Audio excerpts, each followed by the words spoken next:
할렐루야. 1월 4일 매체인 성경읽기 해설입니다. 창세기 4장은 가인의 이야기입니다.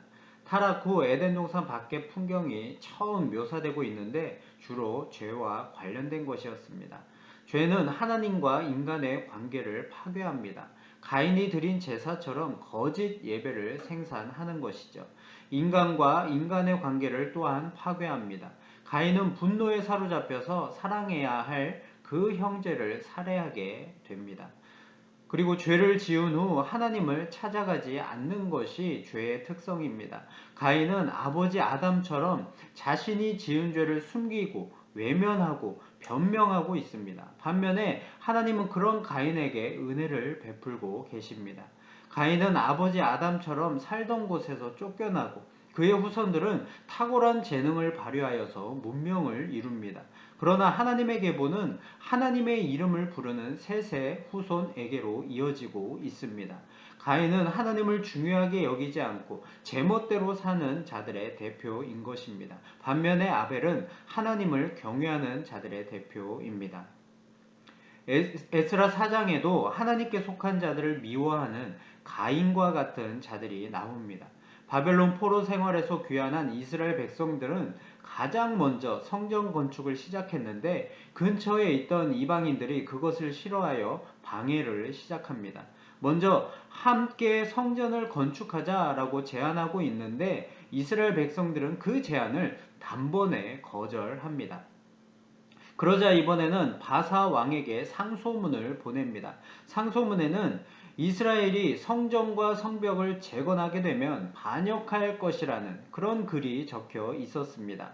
바사 왕은 그 상소문을 읽고 즉시 성전 공사를 중단시킵니다. 대적자들은 항상 하나님께 속한 자들을 무너뜨리기 위해서 회유와 협박 등의 수단을 사용하고 있습니다. 하나님의 백성들은 가인의 세상에서 살고 있으면서 늘 이처럼 대적자들로부터 방해와 위협을 받는 것입니다. 그래서 마태복음 4장에서 예수님도 마귀의 시험을 받으신 것입니다. 마귀는 생존 욕구, 자기 증명 욕구, 성공 욕구 등으로 예수님을 시험합니다.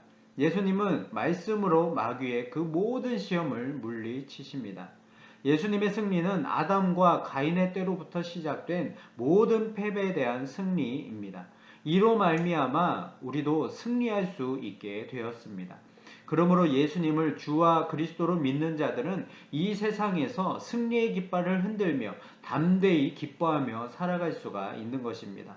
어부인 베드로, 안드레, 야고보, 요한을 제자로 부르신 사건이 나오고 있고, 그리고 예수님은 천국 복음을 선포하시고 회당에서 가르치시고 질병과 아픔을 고치신 사건이 나오고 있습니다. 예수님의 이러한 놀라운 복음에 대한 소문이 널리 퍼지고 있는 마태복음 4장의 말씀을 우리가 확인할 수 있습니다. 사도행전 4장에 나오는 베드로와 요한이 바로 하나님께 속한 자로서 승리한 자들인 것이죠. 그들은 더 이상 생존 욕구, 자기 증명 욕구, 성공 욕구에 얽매였던 과거에 믿음 없던 제자들이 아니었습니다. 그들은 성령 충만을 받아서 자신의 목숨을 좌지우지할 수 있는 종교 권력자들 앞에서도 담대히 예수 그리스도의 이름을 전하고 있습니다.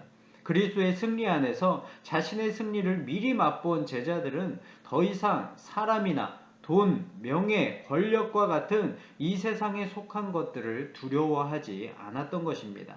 이제 제자들이 신경 쓰는 것은 딱 한 가지 이것이었습니다. 19절 말씀입니다.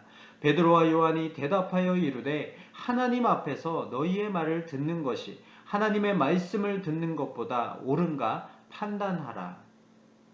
하나님의 이 놀라운 말씀, 예수 그리스도로 말미암아 승리하는 우리 모두, 이 말씀의 은혜로 승리하는 우리 모두가 될 수 있기를 간절히 소원합니다.